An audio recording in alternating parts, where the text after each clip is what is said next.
How are you guys kind of blocking out the noise? I know Kirby's motto this season was like, no one cares, but like now that you're the #1 team in the country, impressive road win. How are you guys kind of blocking out that noise? I feel like we just take everything day by day, as in like we just stay on our schedule, as in what we did last year, how we practice, just a routine, and we just adapt to the routine, and that's kind of how we go with that.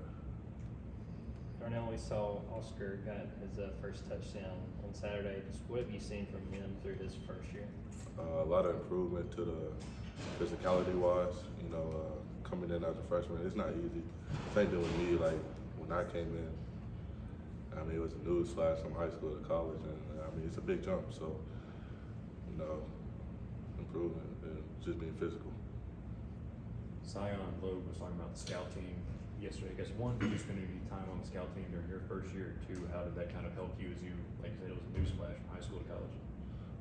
For me, going against guys, my freshman year was Aziz and you know, Trayvon, but I mean younger Trayvon, but them guys just helped me improve into my game and kind of mold me into the player I am today. So do you think kind of helped you improve maybe blocking? Oh yeah, for sure, blocking and just being physical at the point of attack. What have you seen from some of those guys that are on the scout team this year? Like specifically, you know, the guys that you're going up against? So far this year, Marvin Jones, he's got better with his hands and, you know, just engaging and getting off, shutting off blocks. You know, he shutted me a couple of times, things like that. But players like that, and let me think. Even Luke Collins, I know he'll walk on and all, but you know, he came back last year and he's better this year within everything. Improvement in the weight room with his weights that I've seen him do, and everything he does, he attacks it 100%. Darnell, what was the expectation when you came in here as a five-star freshman in terms of what you thought you'd do right away versus the reality of what you learned you could do? Actually, I came in with the mindset as in a sponge. You know, like I feel like most 5 stars are big-time athletes at high school. I feel like we come in as a mindset, or should at least come in as a sponge. And I mean, I came in knowing Trey McKee transferred from FSU, so I was just like, honestly, I didn't even think I was going to play how I did. And but yeah, I just came in to learn a lot. Kirby really praised your maturity and how much you've grown over the past year. What has sort of led to that? And have you pushed yourself internally harder to do more, to be on the field more, to be in better shape? I feel like one thing that helped me improve was me having a family at a younger age than, you know, most people. So I feel like I had to just mature in day-to-day life, and then football aspect is just going against older guys. You know, you just gotta mature, and you know, like when we had practice there, we had fun, things like that. But high school practice, you just go on the sideline, you know, you just not pay attention, you just jump around, things like that. But here, you joke around on the sideline, Kirby finna get on you. Is that a big adjustment for you, just having to make that, knowing that you're playing for something bigger than just yourself? Not really. I feel like as in high school, you know, everybody want to win state. So I feel like you're playing you're playing on the team and for the team at that level. It's kind of the same thing here. Everybody want to win the natty, and so I mean, you're going to play for the team that you're on. So you guys are typically known more as a running team, but you're going to the air a lot more. Can you talk a bit about the pass, like the thought process and going to the passing attack more? I mean, I'm not the OC or nothing like that. I just do what the play is, but I mean, we got a lot of weapons that could catch the ball, so why not? We're gonna air it out, but we also got weapons that could carry the ball, so I feel like just, I guess, balancing it out, as you could say, make us more deadly in the game. You know, talking about your OC, I mean, you ever kind of look over things he's throwing at you, throwing in there, different kind of plays, you kind of shake your head and where did that kind of come from? Freshman year for sure. You know, coming from a public school, our offensive playbook was nowhere near like this. So, but as like now, it's like everything makes sense. You know, we run this play to make it look like this play, you know, things like that. So, I feel like I just adapted to our playbook very well. Coach Mark was talking the other day about your ability to displace your opposing defenders. I mean, as far as that aspect of displacing, placing other guys, how much enjoyment do you get out of that? For example, making that perfect body, knowing you sealed that guy off or put that guy in the dirt. Yeah, I mean, when it first happened, because high school I didn't block at all, so I'm gonna just be real.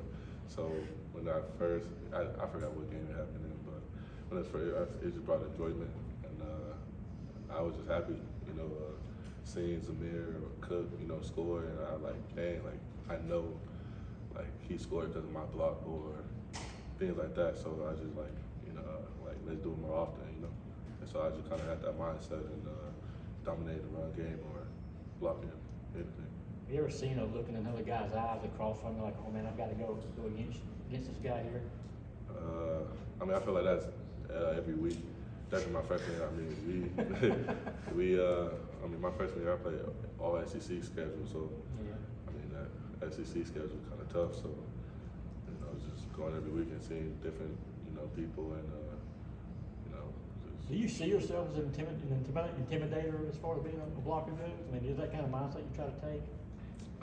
Not really. I just take a mindset as let's go 110%. And if he back down, he back down. But I don't really. I may not. I'm not really sure if I intimidate people, but I just go, just do me. Did it take time to adjust to that mindset of being a blocker just as much as you were a pass catcher? Yeah, it for sure took time, and kind of maturity as that, and I just embraced my role, and I'm 6'7.5", 280, so can't catch the ball forever, So, If you go back and look at the tape this past Saturday, it looks like Marcus Rosemary-Jackson was everywhere on the perimeter, kind of blocking for y'all. What has he meant to this offense in the last couple of games, especially this season, in terms of blocking in the passing game? Marcus, he's an excellent blocker on the perimeter, so I feel like with them out there, he get the job done 100% of the time. I feel like he's a big receiver, strong physical, and he'd also catch the ball, strong hands. So he's a great player. Can you talk a bit about what you see from the backfield with McIntosh getting passes a lot, and with Kendall going and being a power back for you guys? Can you talk about the versatility you've seen from your two main backs and how much of a benefit it is for your offense? It's a good benefit, but if you have a back that can catch and right out the backfield and also tote the ball. So with that, it's like they're not one dimensional. Kenny's not one dimensional. He's just not. You got a hand on the ball. Either catch it out the backfield, either catch it deep, catch lines, either whatever route you want to throw at him. Either run it full speed, get open. I felt like he had I'm not sure if he got a wide receiver background, but he looked like it. So that helps the team a lot. And with Kendall just being a bigger back as opposed to back, that helps the team as well.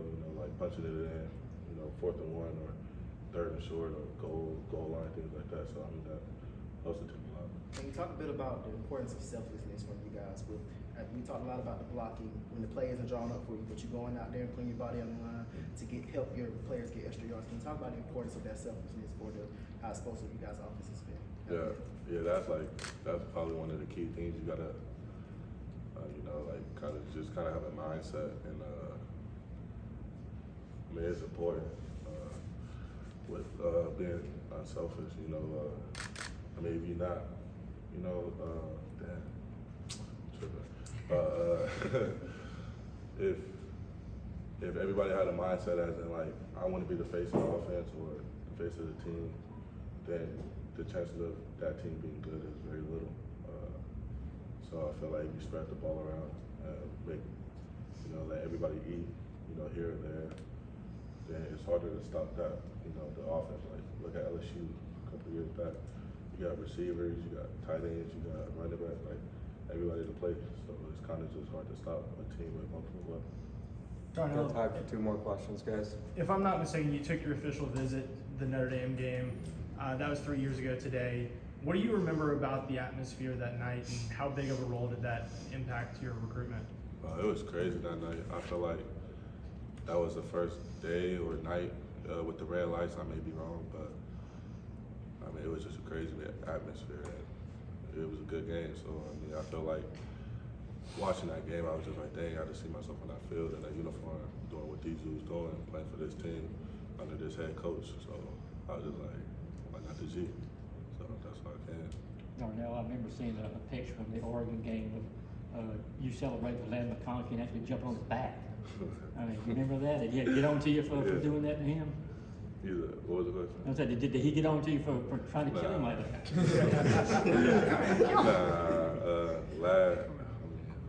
Lad just a joyful guy. I mean, he was happy he scored. I was happy he scored. The whole team was happy. So, you know, it's just. Did you see the picture by chance? Yeah, I see the picture. Yeah. Thank you. Thanks, Darnell.